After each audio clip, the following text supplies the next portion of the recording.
Dan, welcome to the show. Thanks for having me. Super excited to be here, Robbie. So, I wanted to start with just a little bit of background on what NutriSense is. Can you explain what the offering is? Sure. So we're a health optimization company, and what we really do is we take three components here and we give you a piece of hardware, which is called continuous glucose monitor. We add software analytics on top of that, which really helps you combine all the data together. And then third piece, we give you a health professional. And the idea here is that we're able to understand proactively what is going to be unhealthy for you, whether it's your stress, your sleep, your exercise, whether it's nutrition, and we're able to proactively advise you on how to improve.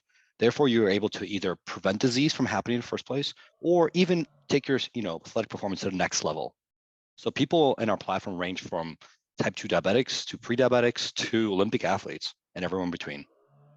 Okay, so it's a piece of hardware that you actually put on your body on your I put it on the Hmm. back of my arm, and it's a you said you have software analytics and then you have advisory services or expert Exactly. advice with the goal of optimizing health. So I think you answered the question, but what would you say is the forever promise you make to your subscribers? Something Sure. along the lines of, if you stay with us, we promise that we will continue to evolve our offering to what? Sure. So this is where it gets a little bit more nuanced for us. Most companies, if you think about Netflix, they're here to entertain you, to bring you entertainment. For us, we group people into different categories based on their goals. So we use a lot of the jobs to be done framework.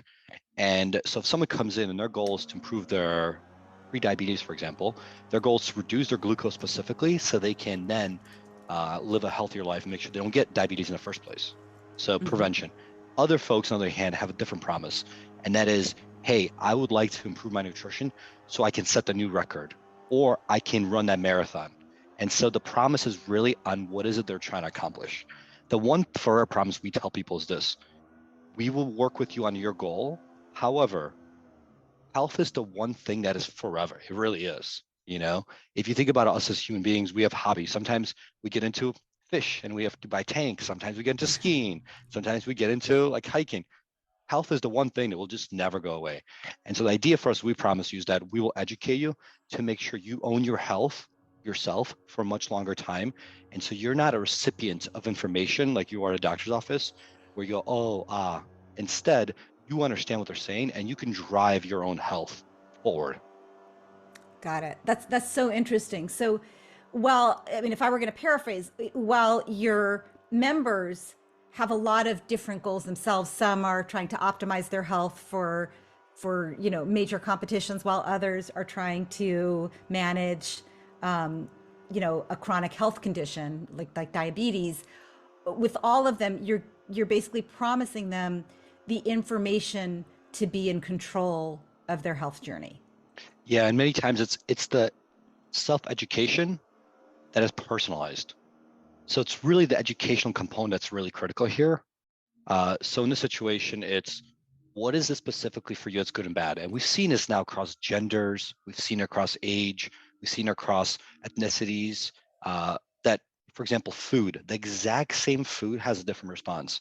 An example that I always like to use is coffee. We see this extremely across everyone. There's people who respond to coffee and they have a negative response. Some people have a actually positive response and some people have a neutral response. And that's the irony. We always read these articles like people say coffee is incredible for you, cures cancer. Next year, coffee is really bad for you, causes cancer. Next year is no, and you don't know why. You're like, wait, how is this happening? And the reason for this is that all this research is done on averages. Yet we as human beings are so different. We're not average, right? That's number one. And number two is there's a huge, huge difference between women and men. And historically, almost all research has been done on men, and we generalize, but we hormonally are completely different. And so it's important to segregate and see the data on the individual level, not on the mass level. Yeah, it's a really interesting point. One of my guests last season, Joanna Strober from Midi, her company helps with chronic health issues relating to menopause and kind of midlife. And that's a huge, I think she has a real bee in her bonnet about that, most of the research doesn't really look at gender differences when there's so obviously, Yep. different issues, especially, as you said, relating to hormones. Um, so really interesting. Now, um, today, your business, if I subscribe to your service, Yep. I get a, some kind of a monitor, which might be, there's a couple of different brands. You don't make them, but, We other don't make the hardware. brands. Yep. I would get Abbott Labs, or was it Dexcom? Sure. Or I guess the two most popular ones that I know about. Um, you put that on, you have an app, you have a person that you can talk to, a nutritionist. Um, I've got that right, right? Exactly. That's perfect. Yep. Yep. And and your vision for the future, you have a bigger vision. Do you want to share kind of Sure. where you see that going, and also where you see healthcare going more generally? Sure. So there's a couple of pieces that I want to highlight here. Number one is my true belief is that majority doctor visits don't need to happen. I think at least 80 to 85% doctor visits don't need to happen. And COVID kind of exacerbated this a little bit. People now do digital doctors, right? Instead of in person. So you save a ton of time by having to go to the doctor's appointment, wait in line for 2 hours. They see you for 2 seconds. They say, come back later, or we'll email you results. Why does that interaction even need to happen in the first place? But the second piece is this. The doctor, unfortunately, doesn't remember all your data from you, right? And there's a big gap between this annual physical. So the idea is, how do we reduce that gap of I saw you once a year and I ask you the same questions and I forget about you existing? And the idea here is you accumulate your data in a centralized repository. So then when a doctor or someone else has need to talk to you, they can see a global view of all the information displayed. So when you go to a doctor and let's say they say you have high cholesterol, you're pre-diabetic, whatever it is, the first response is, oh, are you eating healthy? Are you exercising? And that shouldn't be that. It should be, I've noticed you're eating this way, maybe, and you have a negative response to this kind of food. You should adjust this way, right? So those are recommendations be specific to you. That's not currently happening because it's simply impossible the doctor to do that. So our ambition is to create enough data stream over a longer time period where we can see patterns and recognize those patterns. If you think about it, if you look at it, if you go to the same doctor for 20 years, all that's happening is they're actually creating trends in your life. But the trends are 12 months apart, and a lot can happen in 12 months. Versus Yeah. our Well, goal is to create trend nonstop daily. yeah, a lot can happen in 12 months. And also, what I've found personally is when they take my vitals, or they take my blood sample. I know from wearing a glucose monitor that, if last night was a big night of, my daughter's in town and Yeah. she made baked goods and I was going to just enjoy that and not worry about my glucose for one night, that next morning my readings are going to be very different than what they would Yep. have been a week before or a week after. But suddenly there's like all these red flags, right? Yep. Because it's the one data point. So what I hear you saying is that, today the data is mostly for me. And if I choose to, I can show it to my doctor if they're interested. Yep. Um, in the future, there could be a world where that data is, I think what you're saying is maybe sent directly into Epic or whatever your sort of Yeah. data tracking system is. Our ambition As is that this data, if as long as you accept and you offer this to have your other health professionals, your entire health professional ecosystem should have access to this data, whether it's your primary care physician, whether it's your physical therapist, whether it's your mental therapist, they all should see this data. Because by Yeah, tracking things over time, we start seeing these trends and we're able to finalize information. So even your annual physicals that you currently do your doctor, that should be uploaded so we could trend that out. And we start correlating things, right? Because correlations was really drives change and that creates personalization. Without personalization, most advice is worthless, right? It's the same thing when somebody tells, if you look at the business world, they tell you, oh, if you follow these steps, you become a billionaire. But what's your starting line, right? And what's your context? If you live somewhere where you may not have had luck to have education, your step one is learn how to do math and read, and like there's basics that are required. And so the advice that's currently given out is generic advice across the whole spectrum, but we are not one size fits all. yeah, yeah. That's really, I think that's very important. And I think for a lot of membership oriented businesses, part of what's valuable is trending over time and evolving of the relationship over time, evolution. So, what I need 3 years in might be way more nuanced than, if my husband signs up tomorrow and has never really been interested in, his own, his own biomarkers or, Yeah, his own feedback. I want to change gears a little bit. Something, when I wrote my books on membership, I divided it into three parts: launch, scale, lead. Launch being, you have this kind of idea. How do you make it a reality? Often it's off in the corner, or it's being bootstrapped. Scale, hey, we have something that works. Let's pour gas on it. Let's get funding, let's get teams, let's make it central to the business. And the last phase is, okay, this has been working for a while, but it's a little long in the tooth and it's not working as well as it used to. And in fact, if we were starting from scratch today, this is not what we would have built. sure. I'd love to go all the way back to your launch phase and Yep. um, just understand, how did you, people always talk about, like, how do you get your first, 50 or 100 paying subscribers? Yeah. What was your approach to that? It's often very Yeah. challenging. I always tell that my co-founder was really effective of being very focused. And so he actually told me when we first started this, he said, okay, there's only two jobs: build and sell. Which one are you doing? And my background's with finance strategy. So I said, sure, I'll actually do some budgeting and some finance planning. And he's like, we don't need that. You want to build or sell? And I said, I don't know how to sell. And he's like, all right, well, you got to build. I'm like, what does that mean? He's like, write code. I'm like, I don't know how to do that. He's like, well, you got to pick one or the other. And I decided to pick sell. And I think my first That's so step was funny. actually just while he was writing code, I just started Googling how to market on the internet. Wow. And hundreds of things came up. And I just like put in a little Excel file of like Facebook ads, Google ads, Instagram ads, SEO, influencer, billboards, just make a list. I've never taken a marketing class in my life prior to this. And then I went through, I'm like, all right, how much does this cost? And I wrote a column how much it costs. And I went to my co-founder and said, okay, what's my budget? And he said, zero. I was like, oh, this Awesome. makes it easier. Now I get to cut out like 90%. And so we didn't have that many things left. But from there, I basically had like influencers. I had bloggers. I had reviewers, things like that. That doesn't cost anything besides my time. And from there, it was basically just reaching out to hundreds and hundreds of people and trying to understand, will they respond? And what happened is, I think out of the first 200 people I reached out, I got one person to agree to work with us. One. But then after they worked with us, we got some, I think we got like 6 sales, right? Then I said, okay, what is it that person got? What got that person excited? Why did they sign up and work with us? Right? We're paying them zero at this point in time. And I looked at all the conversations and what made them different from everyone else. And I realized there was a little bit of a context that was unique to them. And so I adjusted the entire sales pitch to reach out again to another 200 people. And What then was that one, what was the context? What did you notice?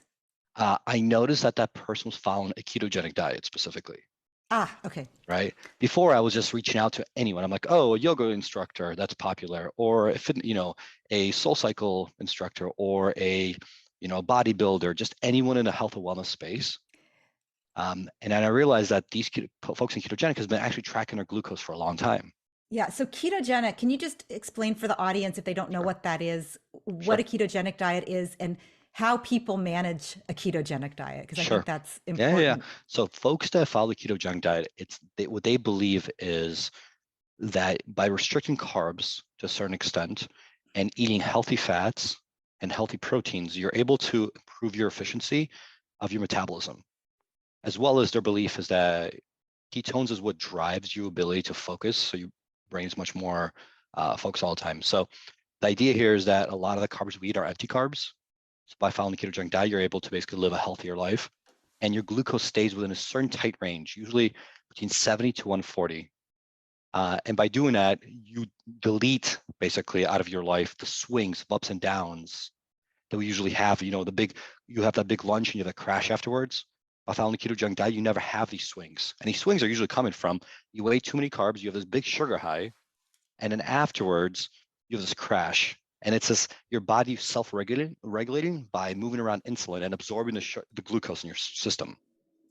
Because basically glucose can only sit in 3 places, which is your liver, your muscles, or your bloodstream. Yeah. So one thing that I think I remember. So I tried, you know, I I'm always interested in Yep. new diets and new health things. And so I read about it. And one of the things about the people that follow a ketogenic diet is that they want to be in what they call a state of ketosis, Yes. which is Yep. incredibly rigid. right? Like Hmm. either you're in or you're out, and you can't mess around and pretend.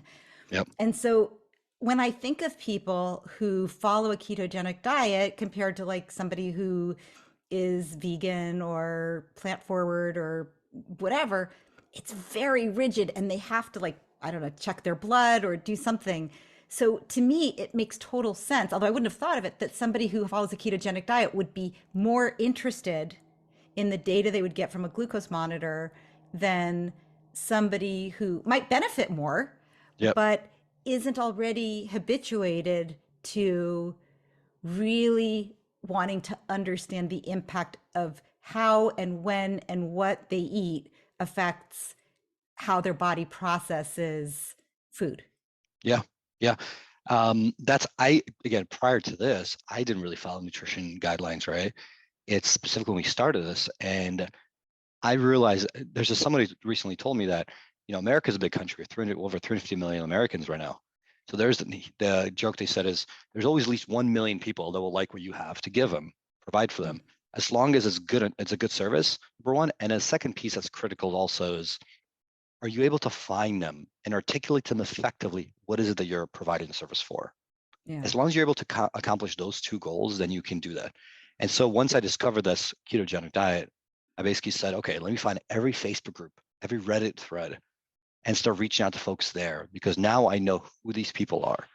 And the goal a lot of times was just get them on the phone call, and just explain to them and even understand what their struggles are.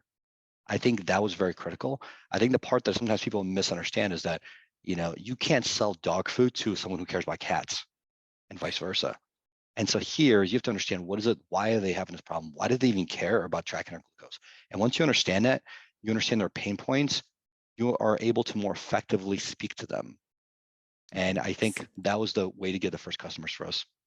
So, okay, so you focused your messaging on if you're on a ketogenic diet, NutriSense has a great solution to help you better understand what's going on inside your body in a scientific, measurable way, combined with expertise to help you optimize.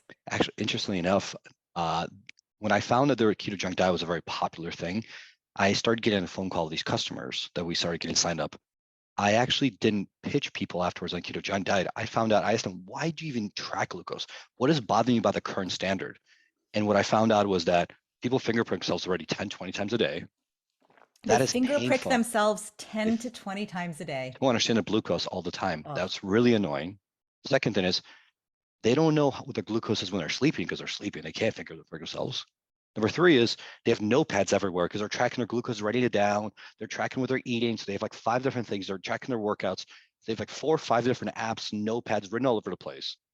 So my pitch switched. I didn't say, hey, you following ketogenic diet? It was, hey, are you ever interested in learning what your glucose is while you're sleeping? They say, yes, I am. Okay, ah, let's chat. Oh, do you have like 15 places you track all your health and wellness information? I do. Is that annoying for you? It is. Oh, we should chat. wow. You're a marketing savant. I don't know.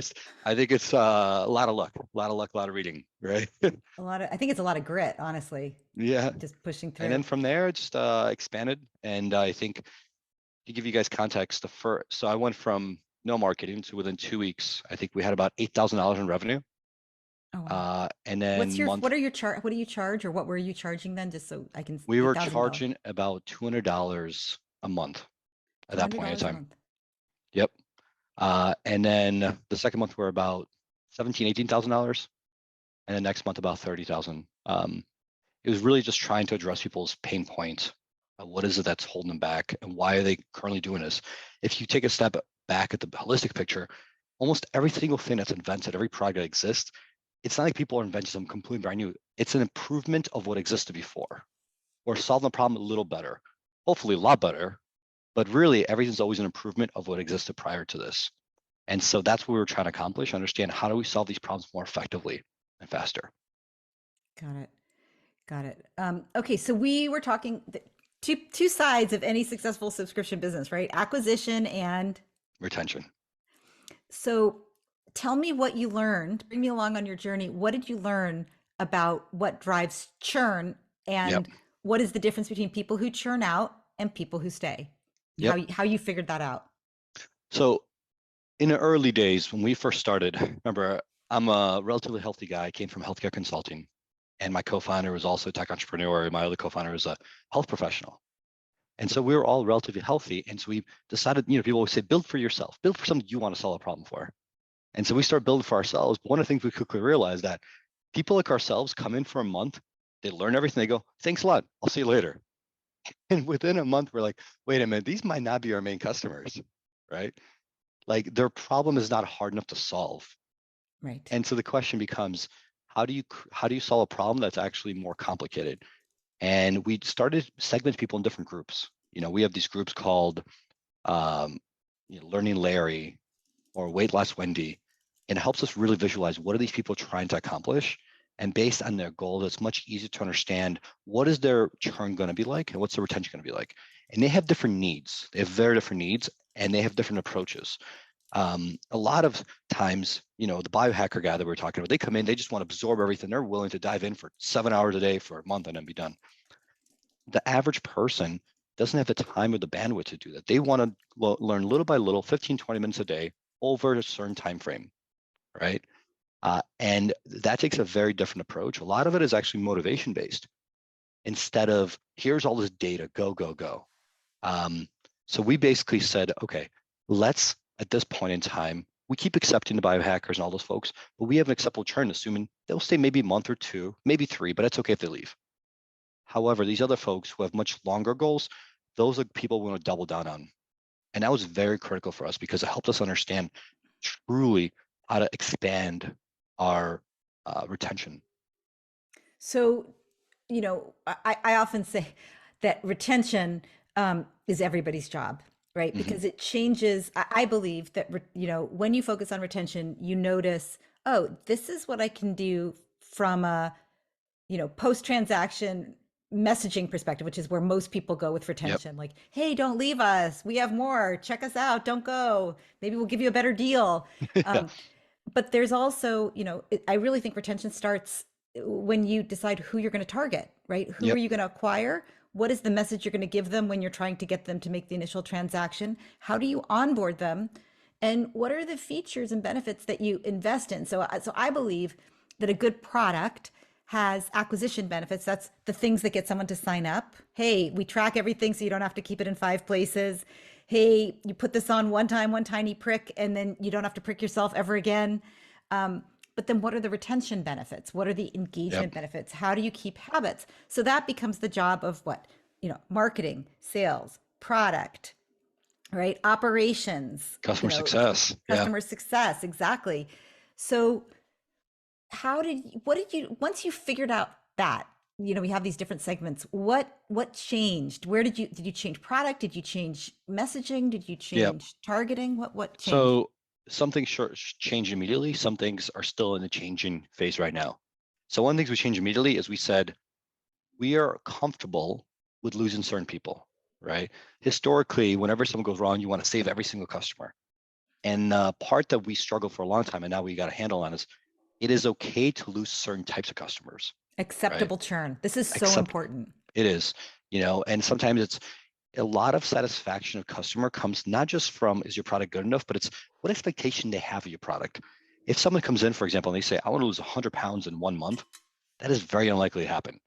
And you're not going to make that happen for them in 1 month. And you have to reset the expectation. So we can get there in maybe 18 months or 24 months, not 1 month. If their expectations no, I need this now, sometimes it is actually comfortable and you have to be comfortable letting people go. And oftentimes we actually tell people, here's your money back. Sorry, we can't help you. Because if you don't do that and a month goes by, now they're angry. They didn't lose the 100 pounds that they're aiming for. And they actually detracted people from your platform, and they now have to say negative things about yourself, about your company, as well as, we spend a lot of time appeasing them. And so the cost of both internal as well as external simply doesn't bring the value of the $250 they provided to us. And so a lot of times we call it canceling your customer or firing your customer. Yeah. And we do this quite often. And we have like a calculation process where we said like, hey, this is not the right customer. Just please give them their money back. And it's worth it for us to do that. Yeah, this is, I think, such an important idea. And I hope people listening take this to heart that, just because somebody is paying you and that's helping you maybe hit this month or this quarter's revenue target does not mean that they are good for business. And being willing to, cancel your customer, fire your customer, give them their money back. You avoid having a detractor, sort of in the NPS world of promoters, net promoters and, the detractors. And it also, is good for the focus of the business because you know who you're targeting and you know what they look like and your profiles are consistent. You have a limited number of them. So this is such a misunderstood approach, but so important. I think it's hard because to be totally frank, you can only do it once you hit a certain scale of revenue. When you're on and you have 16 customers, you don't want to lose a single one of them because you're so early. Everyone, you got to make them happy. And the problem is you still don't know who's the right customer at that early stages. It's only when you have enough data, when you're able to analyze to truly understand who your true customers are. Because the part that is important here is one, your product's not fully built out yet. So you're kind of guessing. Are people leaving because your product's not ready, or are they never going to be your customers? They just did a great job marketing. That's number one. But number two is, are they the biggest customer segment in the future? Because you might have Yes. got lucky, and let's say we're talking about, I'm an extreme example. I'm not saying it's true, but imagine there's only 100 ketogenic people in the world, and I got all of them sign up, and I start building a product for ketogenic folks. Yes. That might not be my actual business. And so you need volume and scale. You need to get to a couple hundred, 1,000, 2,000, and look at what those people look like. That's number one. But also look at if you say, okay, maybe, as I mentioned, weight loss Wendy's the person I want to focus on. Uh, what do those people look like in the real world? Are there a lot of them, or is it only ones I have? How do they look like as part of the population? And another part is it is critical. Who else is serving that individual? Because we talked about CAC to LTV being one of the most critical parts. CAC to LTV. CAC Yep. to LTV is incredibly important. That's cost of acquisition to lifetime value. Exactly. And when we say lifetime value, I want to make sure we're clear here. It's post gross margin. A lot of people sometimes will use LTV as revenue driver only. Like I generate $100, but you might have, like we have dietitians on there, we have our hardware on there. We need to track that out. So we look at a post gross margin LTV. That's very critical. I see a lot of early founders making that mistake, and they're like, "Oh, I generate, X $100, and my CAC's only 30 and 3 to 1." And we're like, actually, it's like 0.5 to 1 when you start actually subtracting all the cost of goods sold. So that part's really critical, I think, in my mind. So if we back into it, we have to always look at that comparison. And I think the ratio that I've always used, 3 to 1, is the ideal place to be. Yep. And if you're aiming for that, you may actually say, okay, if the demographics Yeah. in the world, Three oh, to one, just to make sure people are following along at home. 3 to 1 means that you have three times, post GM LTV compared to the cost of acquiring that customer. exactly. Yep. And I will be frank, times it might get worse. At times it might get better. As you guys probably saw, like for example, Facebook is one of the biggest drivers for a lot of people. After the iOS 14 changes, that had dramatic impact because targeting was much harder. So we did Yeah. see those shifts. And it's okay if you're on a growth phase to say, okay, maybe for the next 6 months, we're 2 to 1. And so a lot of marketers are actually, what they'll do is they'll do in these phases where they'll say growth phase, optimization phase, growth phase, optimization phase. So you may sometimes fall to like 2 to 1, 1.5 to 1, which is like, but you have to be grown at a stage.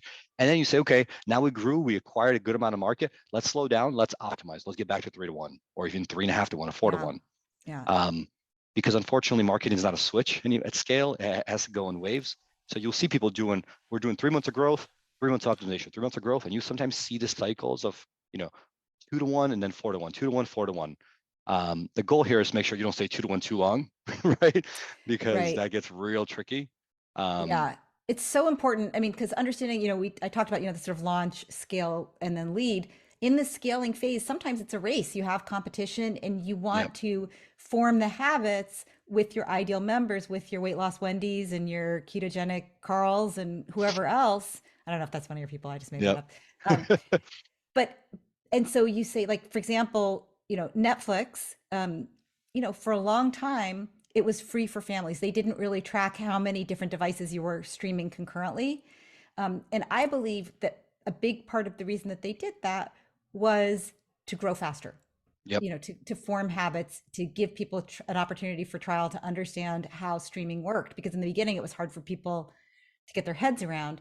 Now, it's kind of like my sister used to work in a frozen yogurt store and people would come in and ask to taste vanilla. And she's like, it tastes like vanilla. Like at this point, people know what Netflix tastes like and either you want it or you don't want it, but Yeah. you don't need to get a free trial from your cousin's password Yeah. anymore. Yeah. And so I think it's really important to think about 3 to 1 is a good benchmark, but sometimes when growth is more important, you might, dial down and, Yeah. when you're more in an optimizing harvesting phase, you might slow down and go for a higher And I'll tell target. you, one of the biggest lessons I've had from this whole experience is that whenever I see competitor come to the market, I'll say, "Oh my God, more competitors! Oh my God!" I had such fear of what are they doing? And one thing that clicked for me was that when you are creating a new market that didn't exist before, you guys in some ways are lifting all tides. You guys are all Yeah. working together in some way because you're changing its mindset, like you mentioned, Netflix of Yeah. streaming. And I've seen this. If you think about it, grocery delivery, for a long time, grocery delivery is not a thing. And Yeah. all of a sudden, you had all these grocery delivery companies show up, and your people. I would always think like, oh my God, they're competing with each other. Yes, they are, but in many ways, they're competing with the grocery store because Right. people changing the mindset of like, hey, now you could say, do you want Blue Apron or Home Chef, whatever it is you want. Before it was, do I go to the store or do I order online? And that was a Right. shift.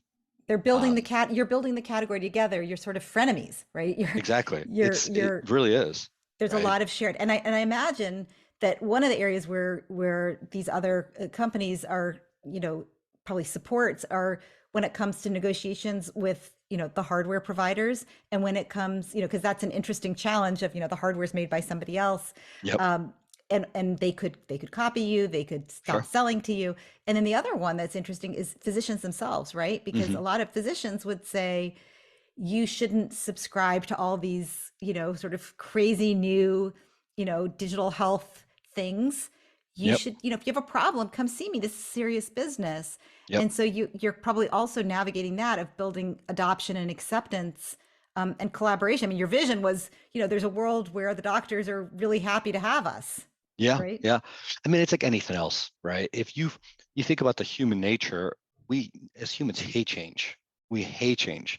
I mean, it's something as simple as, when we started this company, we didn't have a lot of processes, a lot of backup. But now that as we're getting a little bigger, something as simple as like, oh, we need a two-person approval process for reimbursements. And it sounds silly, but like when you're a startup of 4 people, you're not used to it. Now people all of a sudden are like, I don't want to do this. And so if you are a doctor, you went to medical school, you have all these bills you paid for, loans, and all of a sudden you have this job and you've been doing it for 20 years. Somebody comes in, hey, let's do it a different way. And it's not gonna be a little different. It's gonna be radically different. Yeah. Your first question is why? I have a good life. I make good money. Why do I want to change? So there's always a little bit of hesitation, right? And that's completely okay. It depends what kind of doctor. Some doctors said like, we've had a lot of people say like, this doesn't work. There's no reason for this. But then they see the results of their patients that work with us and they go, this doesn't work, but somehow you improve their, H1, or their H1A dramatically, right? Or their fasting glucose dramatically improved. And then they're like, wait, it doesn't work, but it kind of does work because you did something right. And then without even taking any medication. I think it's important to take a step back and realize like, what is our healthcare system really built on? And it's built on expertise, on managing disease, prescribing effective medicine, and oftentimes surgery, right? We're the best in the world. People fly for surgeries to US all the time for the whole world. However, we're not really focused on prevention. Prevention's not Yeah. something we care about. But the contrary, we talked about, you said, made a joke about me being a good marketer, but we as Americans are probably the best marketers in the world. And that's how we're so effective marketing about all the food that you can buy that's delicious, that's beyond believe unhealthy for you. The other day, I bought some mayo and it said a mayo with olive oil. That's supposed to be healthy. And then there's a tiny asterisk, and I look at it and says, actually mixed with soybean oil, canola oil, Yeah. and grapeseed oil. And I was like, every one of those are terrible. And I dug more into it. It was actually 5% olive oil. Yeah. Those other Yeah. oils that I described are beyond belief unhealthy for you. And so the irony is that because we're so good at marketing, we're marketing people things that are bad for them instead of doing the vice versa. And that's what's driving us getting unhealthy. And by just educating the public about what's healthy, it improves society as a whole. And here's a lot of times people talk about, but shouldn't it be B2B versus direct to consumer? And the interesting part about this, B2B is a very different organization, right? It's about sales led a lot of times. It's like, did you get that 5-year contract? And once you get a 5-year contract, you as a company are now in that, you're stuck in there, and that's good. And you don't need to worry about making your product better. You don't need outcomes. That's a 5-year problem later, right? And so 5 years down the line, we'll figure it out as renewal comes to it. But right now, it's about selling the HR person to get them to use this as a corporate wellness program, for example, or an insurance company to partner with you. That's number one. But number two is this: by getting more and more people to work with us, direct consumer, they're choosing to work with us. This gets the attention of B2B. This gets attention of insurance companies, and it makes them say, like, wait a minute, you told me this isn't possible, but I see now with thousands and thousands of people this is happening. Why are you not doing this? Yeah. So it's forcing the B2B companies to actually improve the product, which they historically didn't want to do. They didn't want to spend money on R&D, and it's forcing the whole industry as a standard to improve.